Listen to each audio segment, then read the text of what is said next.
మొన్న ఈ మధ్యనే మోడీ సర్కార్ మీదన విరుచుకుపడ్డటువంటి స్వామి అవిముక్తేశ్వరానందకి సంబంధించినటువంటి వివాదం గుర్తుంది.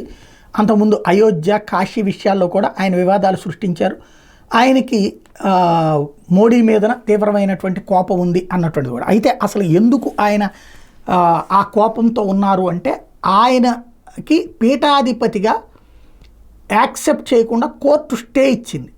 ఆయన పీఠాధిపత్యాన్ని ప్రమాణ స్వీకారం చేసేశారు ఆయన. కానీ ఆయన్ని సవాలు చేసినటువంటి ఆయన గోవిందానంద సరస్వతి మహారాజ్, ఆయన తాజాగా సంచలన వ్యాఖ్యలు చేశారు. ఎవరైతే అవిముక్తేశ్వరానంద జ్యోతిర్మయి ట్రస్ట్కి సంబంధించినటువంటి గోవిందానంద సరస్వతి మహారాజ్ సంచలన వ్యాఖ్యలు చేశారు.